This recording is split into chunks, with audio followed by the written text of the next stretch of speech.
Good morning.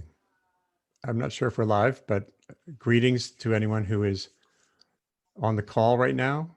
We have a very special opportunity to meet frontline experts and community members from around the tropics in areas where landscapes are under pressure from basically from several fronts. Are we live now? Good morning, good afternoon, good evening, depending on where you are tuning in from for this Global Landscape Forum special presentation to connect journalists with people from communities, experts and community members from the tropics around the world in areas where ecosystems are under pressure.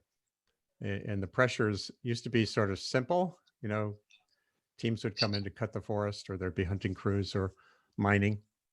Now the landscape is more complicated. You have climate change adding a global pressure on the whole system, changing everything. And now it's clearly a multidimensional process where the frontiers where people are and ecosystems are under pressure are also a source of danger for the wider world community.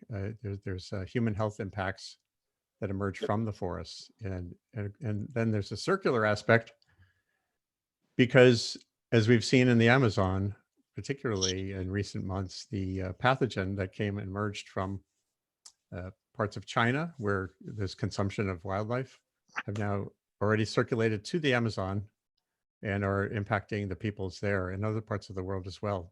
I'm andrewrevkin at the Columbia University Earth Institute Initiative on Communication and Sustainability. And I'm here to introduce you to several people who are experts or directly experiencing pressures in places around the world that are under threat. And I'll give you a quick breakdown of who they are, and then we'll have presentations and questions. It's quite an extraordinary time on the planet. The global connectedness has never been clearer than it is right now. And that means everyone out there can do something to affect change. You'll hear from Dr. Pam McElwee, who's an associate professor at the Department of Human Ecology, in the School of Environmental and Biological Sciences at Rutgers University. Pam is a lead author of Chapter 6 on the governance of biodiversity for the global assessment of the Intergovernmental Panel on Biodiversity and Ecosystem Services, one of the clunkiest names in the history of agreements, but IPBES is the acronym. Great to have you here, Pam, and we'll circle back to you in a second. Ileana Monterroso, PhD from the Autonomous University of Barcelona, is scientist and coordinator of Gender and Social Inclusion Research with Center of International Forestry Research, CIFOR, and an expert on the impact on forests and sustainable development of community rights devolution. Basically, if you impact human rights, community rights in a region, you are impacting the fate of the forest, and for better or worse. And we'll hear from Ileana in a minute. Mc Garrell, the human rights coordinator at COICA, which is the coordination of indigenous organizations of the Brazilian Amazon. Sorry. COICA is the Amazon, the coordination group. And he is also representative of the Amerindian Peoples Association in Guyana. He has been on my webcast before for the Earth Institute. It's great to see you again, Michael. Expert in mapping traditional lands to protect and advocate for territorial rights. Alana Manchineri is an indigenous communicator for the coordination of indigenous organizations of the Brazilian Amazon, COLAB, and communications director for MATHPA. It's Manchineri Si Pukte Hajeni. I'll probably got that wrong, but you can correct me. She has a degree in biology from the Federal University of Acre. And it's been 30 years since I've been in Acre. Lots of troubles there these days. She's a member of the Young Communicators Network for COICA's Amazon Basin. Muito prazer. And Levi Sucre is here as well, indigenous Bribri leader from Costa Rica and coordinator of the Executive Commission of the Mesoamerican Alliance of Peoples and Forests. AMPB.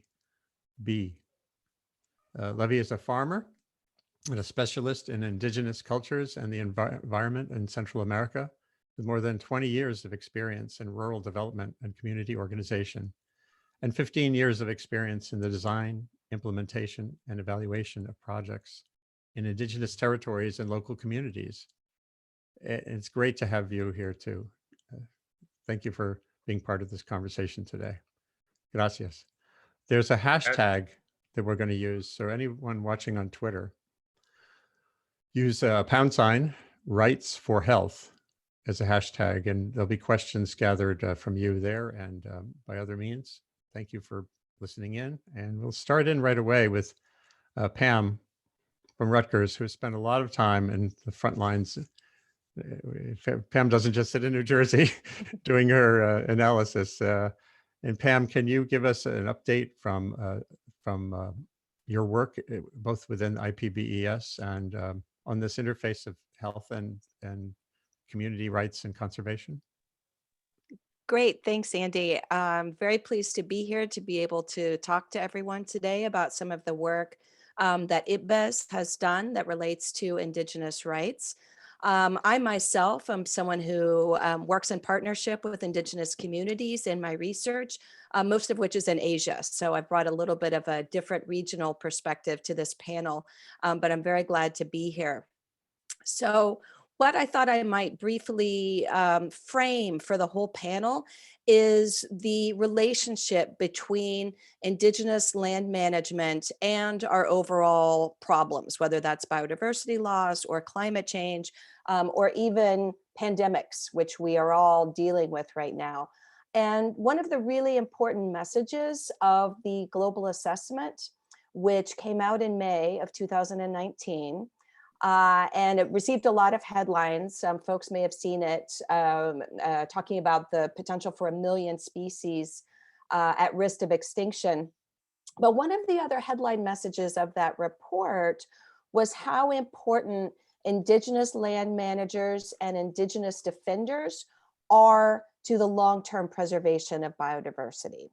And so a couple of really important findings that were associated with that report are that one, about 25 to 30% of the terrestrial land area of the globe is managed, used, or owned by Indigenous peoples. So that is a huge chunk of the earth.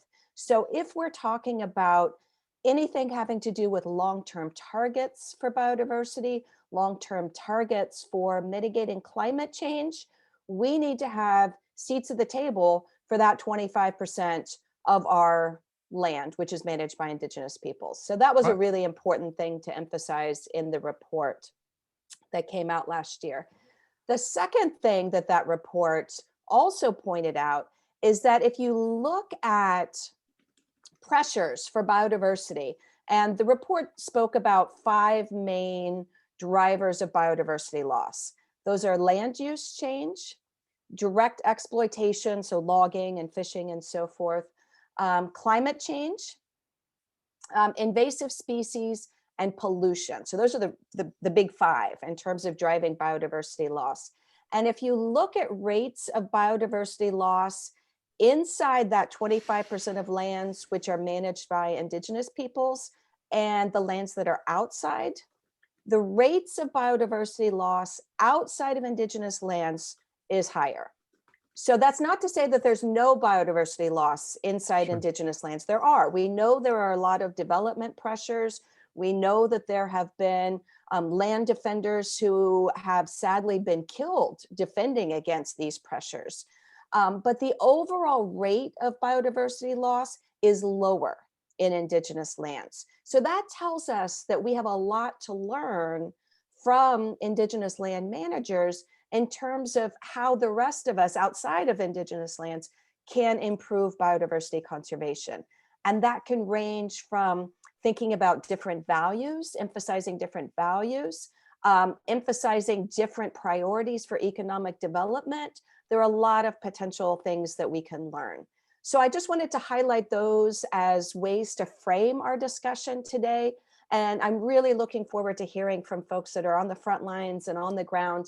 Tell us about how they're managing all of these complicated pressures in their particular areas and lands. So big honor to be here today. Thank you so much. That's a great introduction. And this issue of moving to formalizing that, there was a report that came out yesterday, a policy brief at the Landscape Forum that talked about this not just being some general idea or principle, but to formalize land tenure regimes that enhance community land and resource stewardship. So there's concrete needs and things that can be done. And that's where getting more specific in these different regions is valuable. So it's great to have the next steps in the panel. And we'll circle back to you with some of the bigger questions. Ileana Monterroso, are you in Guatemala, where we were last time? Yes, Andy, Connected. I'm still here. How are you doing? I'm doing great. Glad to Good. be here. Well, I'd love it if you could provide a sort of a closer view of this issue, those opportunities, not just issues that were laid out by Pam. Thank you, Andy. Well, thank you. It's a pleasure to be here with you today and to discuss how recognition of rights are an effective, scalable solution for biodiversity conservation. And during my talk, I will be drawing from research over the last 2 decades in Petén, Guatemala, where the creation of a protected area, the Mayan Biosphere Reserve in 1990, represented a switch in the Guatemalan government policy regarding land use and tenure, moving from a focus on agriculture and putting conservation outcomes at the center, and leading to one of the largest certified forests managed collaboratively by communities, which led to the establishment of community forest enterprises. So the evolving rights in this case have provided incentives for long-term community stewardship, generating incomes, employment, and new forms of investment. In the Maya Biosphere Reserve, forest value chains, including timber and non-timber forest products, generate over $5 million annually that are reinvested both at the level of community enterprises as well as household level. According to our data, forests provide an average of 40% of family income, up to 60% in some cases, allowing households to invest in health and education and keeping many of their members out of poverty. So community enterprises also invest about $500,000 each year to organize patrols against forest fires and protect forest boundaries from illicit activities. This has led to an almost zero deforestation rate in Petén, in the areas where they manage forest. As part of the state-led conservation initiative, these community enterprises have paid over the course of their contracts up to $2 million in taxes to the Guatemalan government. However, despite meeting goals of conservation and livelihoods development, uncertainties about the renewal of concession contracts have emerged as divergent proposals to put part of the Mayan Biosphere Reserve under strict protection, contrast with interest to expand tourism development. Scenarios of forest degradation and social conflict are already seen as proposals and policies that do not reconcile interests to support community forest stewardship risk, undermining governance arrangements that have played a critical role in territorial stability over the last 20 years. Community forest enterprises operating the concessions have helped solve social, economic, and governance challenges that the state proved incapable of addressing alone. They succeeded in strengthening governance against illicit activities, providing income and employment to keep people from being displaced. In fact, our data shows that only 2% of members received remittances, pointing out the low level of migration that exists in these communities. So this case shows us that resilience is built over time. In this case, it was catalyzed by the process of rights recognition, but this needs to be strengthened as conflicting interests and external pressures emerge. The successful socioeconomic performance of community forest concessions provides evidence that securing rights leads to new forms of investment and benefits, and that local communities can become a key ally in the management of protected areas. Thank you. Gracias, you're welcome. And I know as we had a discussion recently about challenges, one of which is that governments tend to prefer top-down regulatory approaches as opposed to letting communities become the managers. It seems to be a tension that we'll talk about in a few minutes. How do we make this a normal opportunity and avoid some of the potential for corruption that can come with other forms of land control? Michael Mc Garrell in Guyana, human rights coordinator there and an expert in mapping. It's good to see you again. You were on one of our early shows that I've done at Columbia. And how are you doing? Thank you, Andy. I'm doing very good. A lot of work, but the work must continue. The work must continue. Yeah. I always tell people I'm committed to ensuring that the rights of my people are protected and respected, and in whatever I do, that's what I'm working towards.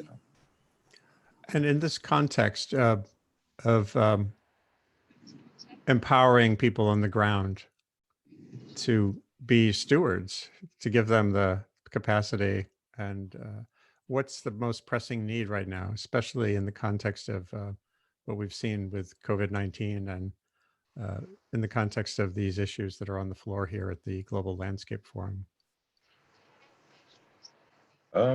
There's quite a lot right now. I think COVID has actually, one, bring with it some threats, but it's also brought with it some opportunities as well, for us to pause and to look back at what we have been doing, reflect on those things that has made us who we are today, or just made things worse for us sometimes. What COVID did was to actually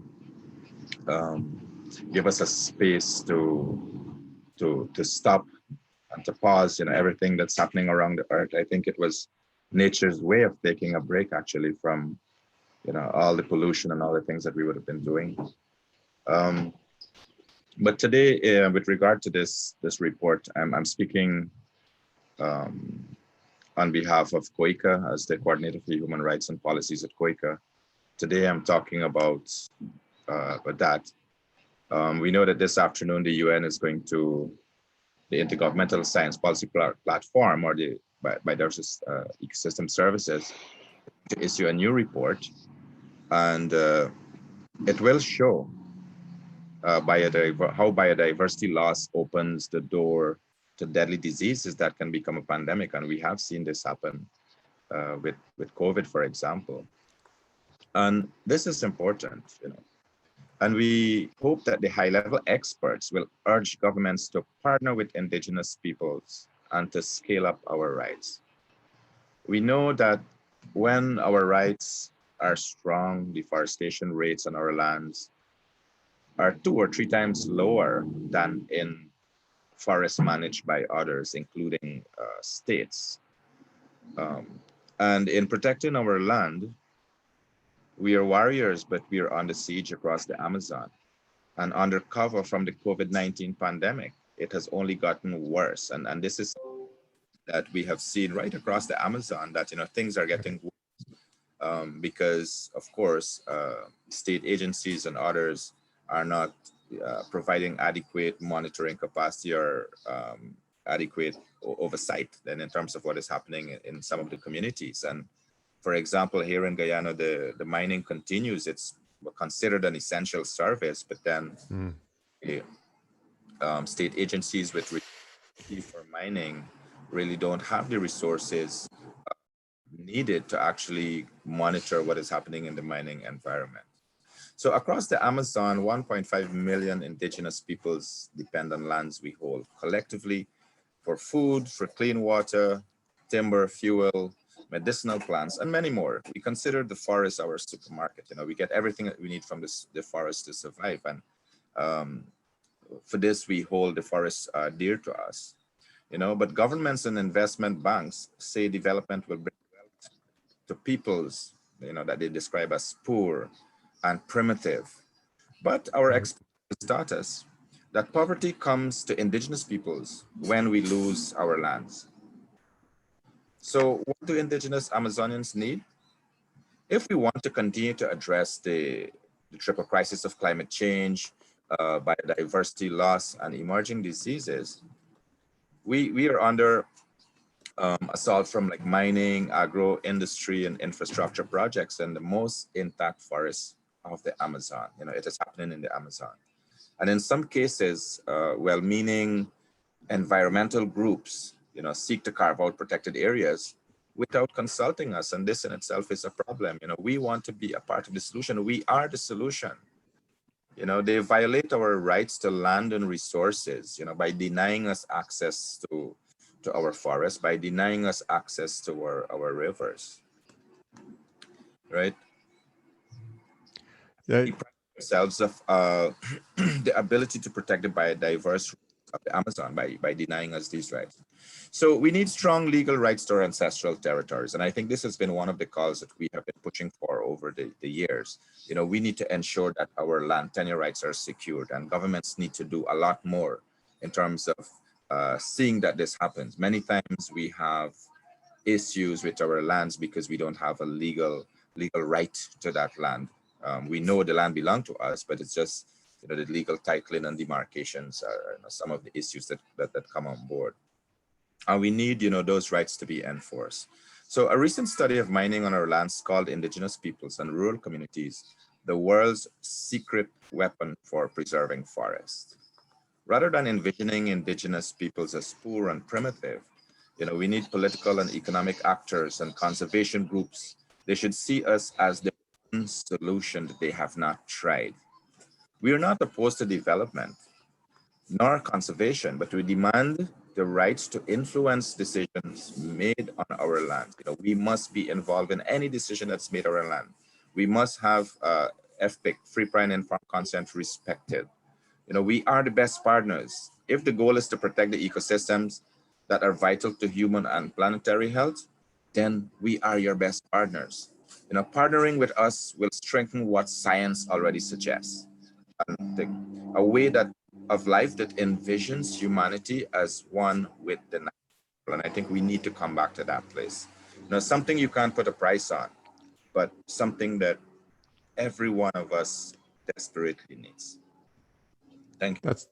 That's fantastic. And that study is easy to find. I just was looking on Google, using Google, mapping the lands of indigenous peoples has a section people can Google for the word secret weapon, indigenous communities. And if you're a journalist, you can find that report right away. Thank you, Michael. Very important point. And now we go to Brazil. Alana Manchineri, again, an indigenous communicator for COLAB and MATPA.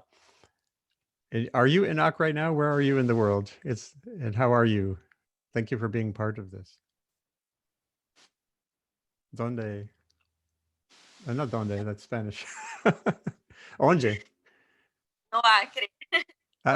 In Acre. Sí.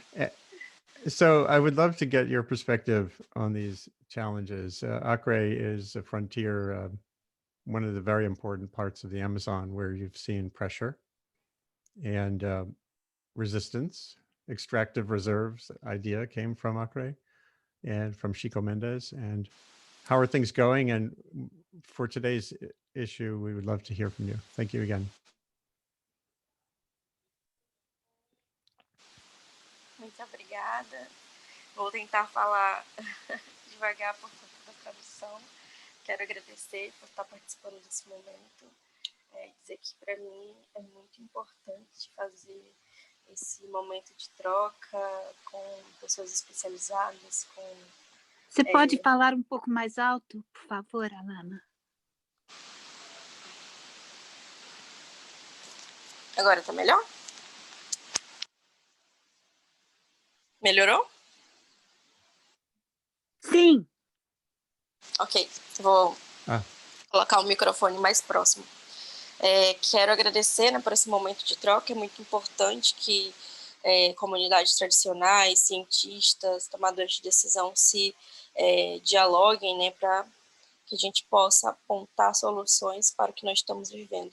Bem, eu estou no Acre, né, como foi mencionado, na fronteira Brasil, Peru e Bolívia, né? E, bem, basicamente, o que eu trago para vocês em relação à conjuntura do que os povos indígenas estão vivendo no Brasil.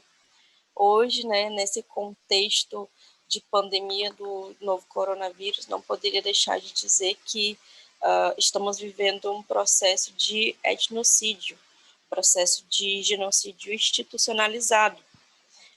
Nós sabemos as consequências, né, dessa pandemia, porém elas têm cada vez mais afetado os povos indígenas por falta da atuação do poder público. Eu posso trazer aqui como exemplo a questão do projeto de lei 11.042, que foi tramitado no Congresso Nacional e que, quando chega às mãos do presidente, né, do Brasil, Bolsonaro, ele veta pontos importantes como acesso à água potável, acesso à alimentação, acesso a unidades de tratamento intensivo, as famosas UTIs, que são extremamente importantes quando os casos de Covid-19 these are very important. Quando os casos de Covid Quando os casos de Covid mais quando são mais agravados, e estamos vivendo também atualmente a questão do marco temporal. Basicamente, o governo brasileiro diz que para demarcar os nossos territórios, nós precisamos provar que estávamos ali em 1988, a partir da promulgação da Constituição brasileira. Esse governo ele não reconhece os direitos originários, então está tentando passar esse marco temporal. Bem, o Brasil já era habitado antes da invasão, né, dos colonizadores, e agora nós estamos vivendo essa questão da não demarcação dos nossos territórios. O Maico trouxe uma questão extremamente crucial para o fortalecimento das nossas identidades, do nosso bem-viver e da conservação da biodiversidade. Nós precisamos da garantia real dos nossos territórios. Hoje, no Brasil, e talvez não seja somente uma situação exclusiva do Brasil, dos povos indígenas brasileiros, mas da bacia amazônica de forma geral, é a não garantia dos nossos territórios. Além do marco temporal, por exemplo, nós estamos vivendo também um aumento das queimadas e do garimpo ilegal, mesmo em meio à pandemia. De um lado, nós temos as invasões e os desmatamentos, e do outro, o afrouxamento das legislações ambientais aqui no Brasil. E, além disso, nós lidamos também com esse novo vírus, que são as notícias falsas, as famosas fake news, que são espalhadas, e todas têm um cunho anti-indígena, têm um poder ideológico anti-indígena. Por exemplo, nós temos o discurso do Bolsonaro, né, na abertura da ONU, dizendo que os responsáveis pelos focos de incêndio na Amazônia eram caboclos e indígenas, buscando ter o apoio da sociedade não indígena contra os povos indígenas. Aqui no Brasil, em 2012, nós instituímos a Política Nacional de Gestão em Terras Indígenas, a famosa PNGAT. Obviamente, não conseguimos avançar por conta dessas pautas anti-indígenas que o governo a todo momento apresenta. Mas, como os especialistas falam, como os especialistas comprovam, nós, povos indígenas, somos os guardiões dessa biodiversidade, desses ecossistemas. E nós não estamos falando de um valor como a sociedade neoliberal, a sociedade capitalista pensa. Nós não olhamos para a nossa biodiversidade com valor monetário, nós olhamos para a nossa biodiversidade com valor humanitário, com valor espiritual e com valor de vida. É por isso que nós somos os que preservam a natureza, que preservam nossos ecossistemas. Está intrínseco, da nossa natureza cuidar dos nossos territórios, porque a terra faz parte de quem nós somos. Nós não somos alheios a ela, nós fazemos parte dela, da natureza, dos espíritos, essa biodiversidade. Sem ela, nós não temos vida. E não é essa visão capitalista de derrubar, de vender. Se fosse assim, né, nesse discurso de desenvolvimento que esse governo brasileiro tem tentado impor, não existiriam pessoas passando fome ou os impactos da pandemia do Covid-19 teriam sido minimizados com a ação conjunta entre Estado e sociedade. Uma coisa que eu queria falar para encerrar, para a gente posteriormente, depois em conversas, em perguntas, a gente avançar, é que nós precisamos muito, muito mesmo do apoio dos tomadores de decisão, das organizações e de todas as instituições que são a favor dos direitos dos povos indígenas. Bem, ano passado foi feita uma comitiva, uma jornada chamada Nenhum Sangue Indígena, Nenhuma Gota a Mais, onde a coordenadora da COLAB, inclusive, manda uma saudação através da Nara Barek, coordenadora das organizações indígenas da Amazônia Brasileira, fez uma jornada entre os parceiros internacionais para que não fossem feitos os retrocessos em relação aos povos indígenas. O Macron faz uma fala, né, contra o Bolsonaro no G7, né, nessa líderes. Leonardo DiCaprio se posiciona contra também os desmatamentos na Amazônia, e a gente vê que esse potencial de líderes, de tomadores de decisão, de pessoas que influenciam tanto no Brasil quanto internacionalmente, ajudam a gente a barrar esses retrocessos em relação aos territórios indígenas. E é por isso que nós precisamos fortalecer essa parceria junto com os tomadores de decisões e as pessoas que influenciam as políticas e a implementação das parcerias, porque se não fosse tão importante, Bolsonaro, o presidente do Brasil, não faria a perseguição a lideranças indígenas e a organizações não governamentais no Brasil como ele tem feito. Obrigada.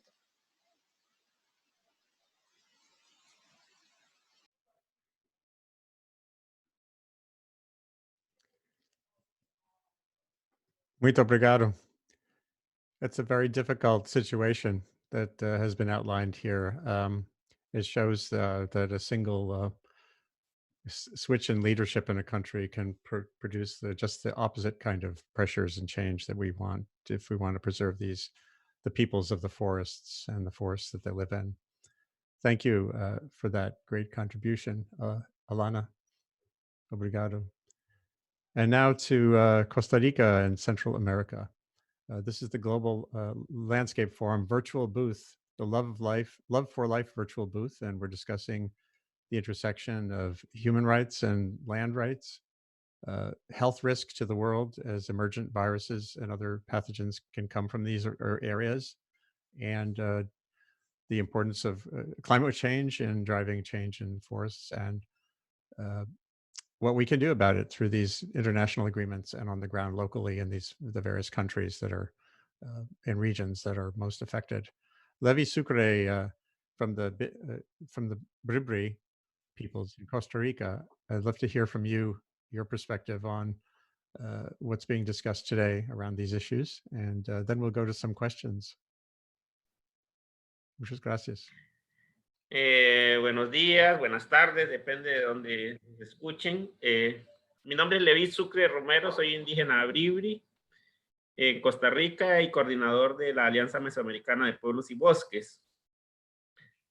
A nosotros nos da mucho gusto que un informe generado en este foro de la FAO por CIFOR y otras organizaciones reconozca que los derechos a la tierra por los pueblos indígenas y comunidades locales es una acción, es una acción que contribuye, o es un derecho que contribuye a conservar la biodiversidad, que es un derecho que contribuye a la base y seguridad y soberanía alimentaria, no solo de los pueblos indígenas y comunidades locales que somos los que estamos conviviendo con los bosques, sino también para la sociedad en los países. Nos da mucho gusto saber que la comunidad científica reconoce que los derechos de los pueblos indígenas y comunidades locales a la tierra es un derecho que ayuda a prevenir las pandemias a nivel del mundo. Es interesante ver lo que ha pasado en el marco del COVID-19 cómo en Mesoamérica, y también lo veo en ejemplos de otras partes del mundo, como en Asia, en Sudamérica, cómo esta base de soberanía alimentaria basada en la producción cultural indígena y de comunidades locales ha sido una respuesta ante el efecto de recesión económica que le ha dado la pandemia a los países. He sido testigo de la solidaridad y la conexión comunitaria que ha habido a nivel de los pueblos indígenas para resolver este tema de alimentos en base a su conocimiento y a su producción. También he sido testigo en la región de Mesoamérica de cómo las comunidades y los pueblos indígenas combaten la enfermedad del COVID-19 con medicina tradicional, que ha sido muy efectiva. ¿Y dónde está esta medicina? Pues está en los bosques. Entonces, es clave para nosotros y nos llena de mucha esperanza y de mucha ilusión saber que la comunidad científica internacional está dándonos, digamos, esto que hemos venido diciendo de hace muchos años en las diferentes COPs, en los espacios globales sobre el aporte de los pueblos indígenas y nuestro conocimiento, y sobre la necesidad sobre todo de consolidar los derechos de los pueblos, los derechos legales, seguridad jurídica, no criminalización de líderes, porque eso es lo que estamos demostrando ahora, que es la garantía de nuestros pueblos y también nuestro aporte a la humanidad en la problemática de este cambio climático. Ahora bien, ahora que ya se reconoció lo que hemos hablado, es necesario que la cooperación internacional, que los tomadores de decisiones se acerquen a los pueblos indígenas, se acerquen a nosotros, escuchen nuestras propuestas, escuchen nuestras demandas, que se acerquen a ayudarnos a defender nuestras tierras, nuestros bosques, que una inversión en derechos indígenas ya es una inversión para la problemática climática global.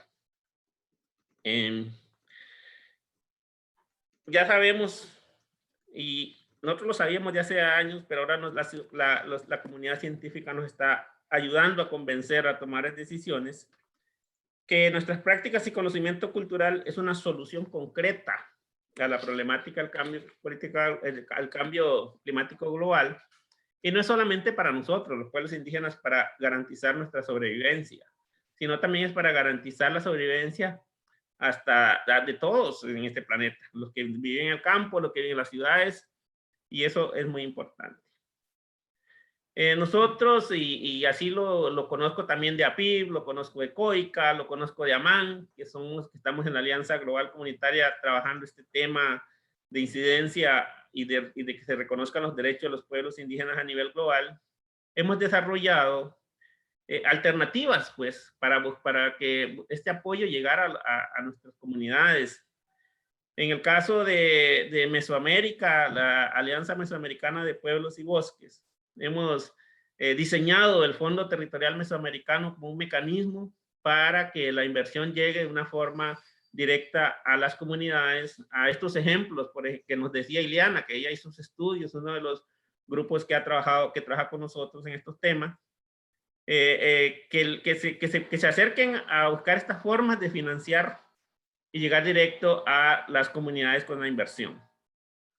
También hemos desarrollado ahora en el marco de la pandemia, y creo que dentro de los grupos participantes en este panel está la representante de la organización Law for Life de Alemania, que con un aporte que, si lo queremos ver desde las estructuras de financiamiento global, es muy sencillo, es muy simple, pero ha transformado a un pueblo y ha transformado y puede transformar la región y por qué no a todas las comunidades a nivel del mundo, sobre lo que es el manejo de la producción cultural y el conocimiento a través de el estanco indígena de trueque virtual, donde solidariamente las familias comparten y aprenden y se desarrollan en la parte de la producción de la soberanía alimentaria, que va a ser clave ahora en post-COVID, poder sostener esta soberanía alimentaria a nivel de las comunidades. Y yo creo que es una experiencia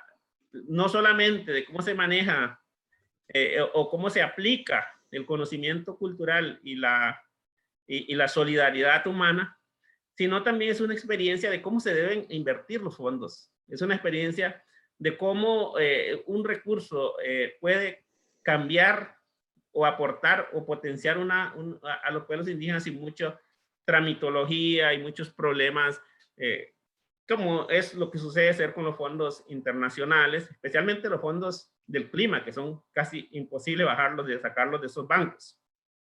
Entonces yo creo que estas iniciativas, además tenemos la iniciativa de la Escuela de Liderazgo de Mesoamérica, que lo que busca es generar y transmitir capacidades y conocimientos.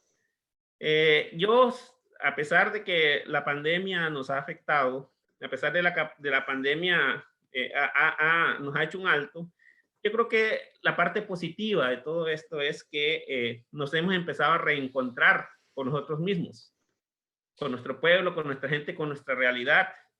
Se nos puso de frente la burbuja que vivíamos de un desarrollo basado en la extracción de los recursos naturales, basado en la violentación de derechos, y la pandemia nos hizo reflexionar sobre eso y me siento optimista que hoy vamos a tener de aquí en adelante nuevos oídos que nos escuchen y nuevas medidas y nuevas decisiones sobre cómo se debe trabajar con los pueblos indígenas y comunidades, y sobre todo ya tenemos el primer ejemplo de este comunicado, de este informe que salió de este foro, donde reconoce que los derechos de los pueblos indígenas a la tierra, al bosque, los derechos legales, no solamente de estar viviendo ahí, sino los derechos legales que podamos tener sobre estas tierras, sobre nuestros bosques, es una gran solución para la problemática del cambio climático y la situación que vive el mundo con relación a pandemias,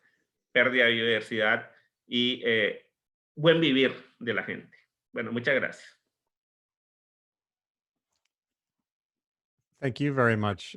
You really did identify two key points. One is investment.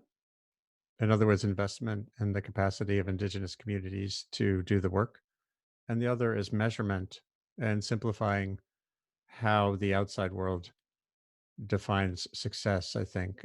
Levi, those are very important points.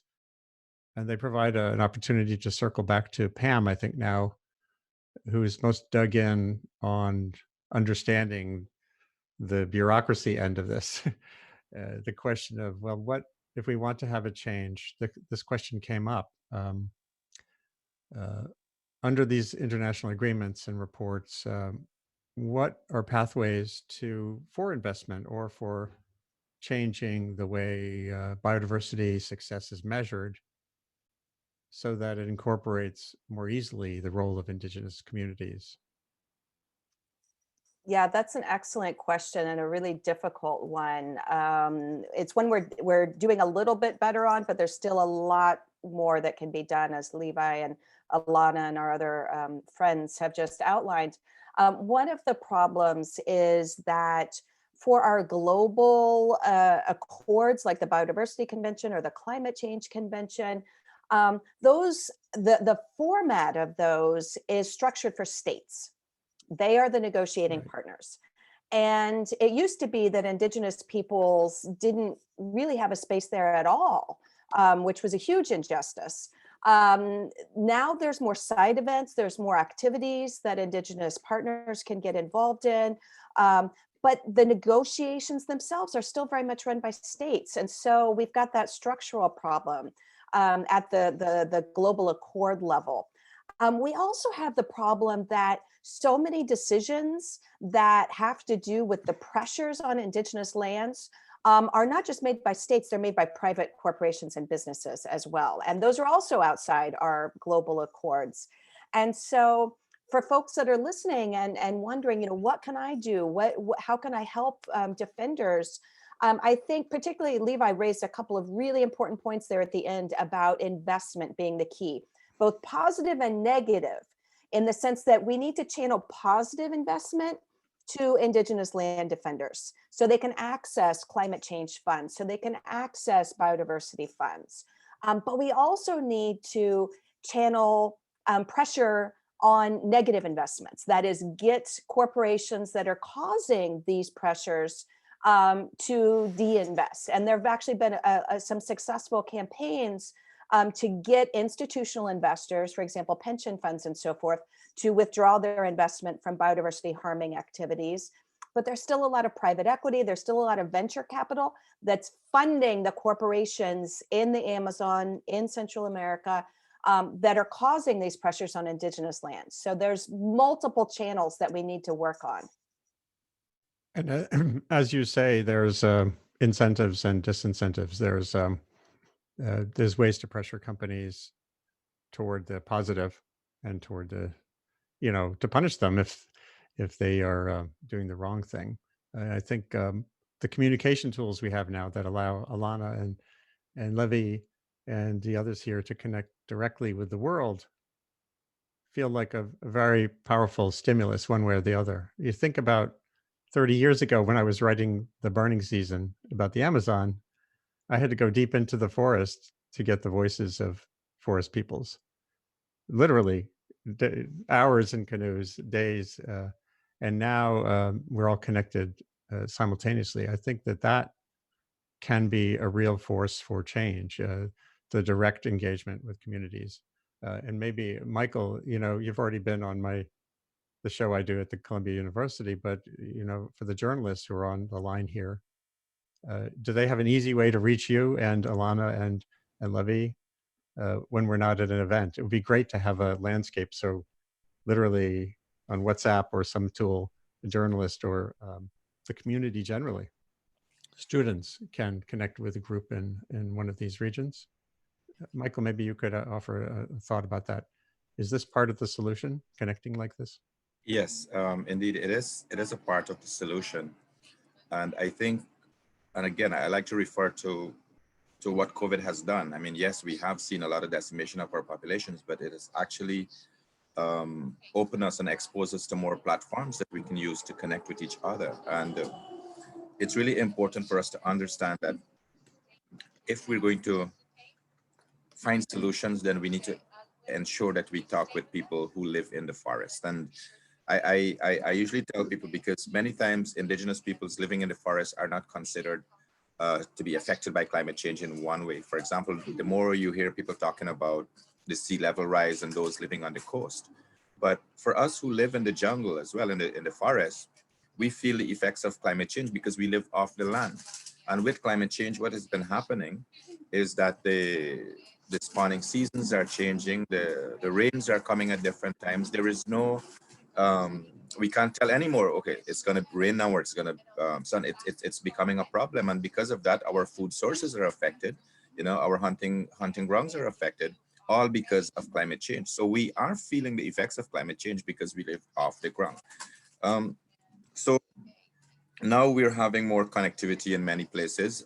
Even some of our smaller communities may have like a public Wi-Fi system set up by the government, but you may also have some with Wi-Fi systems. It may not be as fast, but at least it opens a door where we can communicate with our communities. As a matter of fact, right now, my organization, we are looking to set a little faster internet in one of the communities so that we can have meetings with the leaders. I mean, we can't bring everyone together, but you know what, we can provide solutions by putting in systems in place that, like Zoom and Skype and other platforms, we can use those to continue the work that we have started and to continue to plan.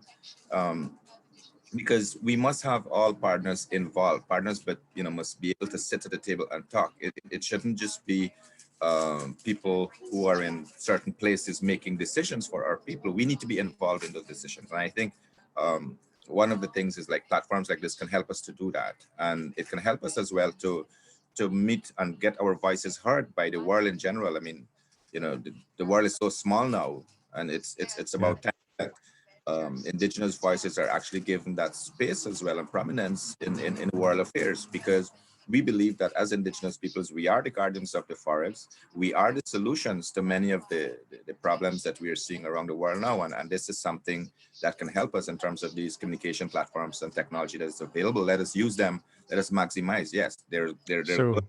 These are also bad.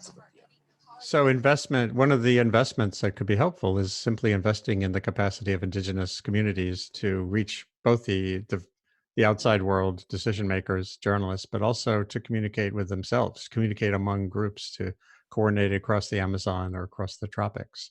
That Yes. seems important. And again, what I do is focus on at Columbia on communication innovation for exactly that purpose. So I'm hoping we can push forward with that conversation more. Levi, the question came in for you. How do we address unspoken concerns that indigenous peoples are humans too? And the question says, are as vulnerable to corruption as other humans. So, and actually, Ileana, I know we've talked about this in the context of Guatemala. So what's the answer there? It says, how do you protect the relationship with nature when even within indigenous communities, you can have pressures going forward more toward money or the like? That question was aimed at Levi, but I'd be happy to hear from Levi first, and then Ileana, because of what we discussed in Guatemala. And then we're coming toward the end, but we have a little more time. Hopefully Alana can speak one more time as well. But Levi, what's your thinking on that? Bueno, yo creo que los pueblos indígenas estamos expuestos también a culturización y estos conceptos y principios de corrupción también nos los han querido vender. Pero yo creo que la base de las comunidades está en su gobernanza territorial. Cuando hay organización, cuando hay trabajo colectivo, cuando hay discusión, hay una buena gobernanza territorial. Y en esta gobernanza territorial, todas estas aculturizaciones con conceptos nuevos que han venido, nos somos más capaces de repelerlas. El liderazgo en el cual trabajamos, todas las organizaciones desde aquí, Mesoamérica, PIB, COICA, MAN, que estamos en la red global y muchas más, se basan en la gobernanza territorial, en la participación, en el diálogo, en los principios culturales de diálogo, de solidaridad, de trabajo, de respeto, y esa es la base, pues, que nosotros siempre sostenemos como una buena gestión de gobernanza territorial. Y eso no da espacio para este tipo de cosas, aunque probablemente unos que otros en algún momento pueden haber salido con eso, pero nosotros apostamos al desarrollo de capacidades desde nuestros principios culturales que no da espacio a estos temas de corrupción dentro de lo que nosotros llamamos la gobernanza territorial. And if I could add just quickly. Yeah, Ileana, it would be great. I think Levi just raised a key point, which is also in line with what we have found from research, the importance of strengthening governance structures and capacity building. And that actually, like accompanying these processes actually allows for the process of recognition to build on the exercise of rights.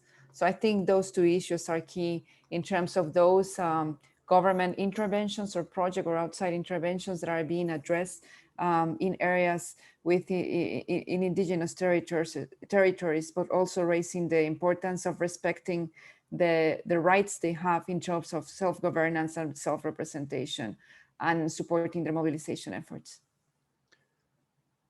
I think we're closing in on a set of pretty clear priorities. And this has been a very productive hour. I'd like to come to a close by just summarizing a few things and then getting Alana the final word. And also, folks should know that around 10 a.m. and shortly, that's Eastern time, US, the Intergovernmental Council on Pandemic Prevention is releasing a report at GLF Forum as well on the Global Landscape Forum, on the health connection, the pandemic risk, and drivers of deforestation and wildlife trade, and how that's all linked. So thinking about reducing the world's global pandemic risk is another key pathway to incorporating indigenous empowerment as a way to stem deforestation and adverse impacts on forests, we can also stem the risk of more pandemic disease coming through. But the key points that Levi and Pam and Eliana just made, and Michael, about communication infrastructure and capacity, community structure and governance capacity, so that indigenous and local communities can have the tools they need to measure their own performance on the landscapes, feel like those are three areas where we could have real progress. And if that gets incorporated more into the big agreements and into the behavior of companies and how we measure success and failure, it sounds like there's progress here that's possible. Alana in Acre, if you have a final thought to contribute, just sort of closing the day with your hopes for how this can proceed, that would be wonderful.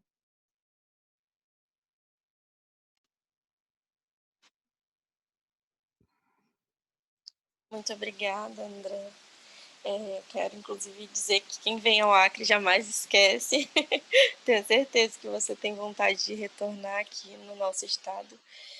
Basicamente, para fechar, né, esse painel, quero agradecer a todos pela troca, a todos e a todas, e só reafirmar que os povos indígenas são os guardiões das nossas florestas, da nossa biodiversidade, que nós pensamos no bem viver e, como o Michael colocou também, o nosso impacto positivo nas ações de preservação da natureza, elas não impactam somente a nós, ao mundo.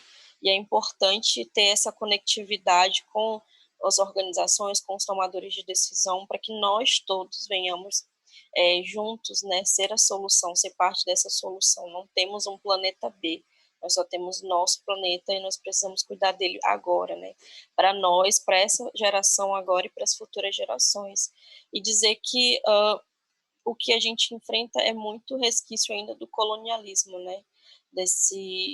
Do capitalismo de uma forma geral, e é importante que, como você falou, André, os tomadores de decisões, os financiadores impactem essas empresas.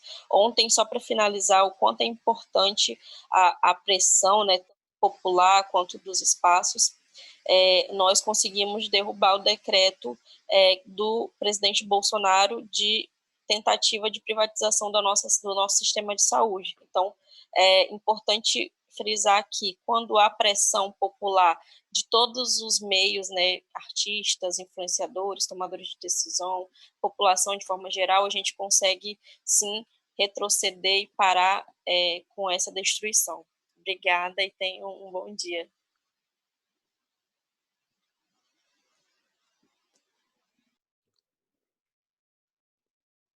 Muito obrigado. Muchas gracias. Thank you to everybody for being part of this discussion today. It came up as a great opportunity, and this was the Love for Life booth, quote unquote. It's a virtual booth at the Global Landscape Forum. If you track the hashtag GLF Biodiversity, and I think maybe some questions were there you'll see a lot more, and there's much more to come. This is andrewrevkin from Columbia University's Earth Institute Initiative on Communication and Sustainability, saying, stay safe, try to be productive, connect from a distance, as we are doing here. This is a wonderful opportunity showing how we can converse globally and act globally for the sake of local progress. Thank you all for being here today. Thank you, Andy. Thank you, everyone. Let's do it again. Yes. Thank you.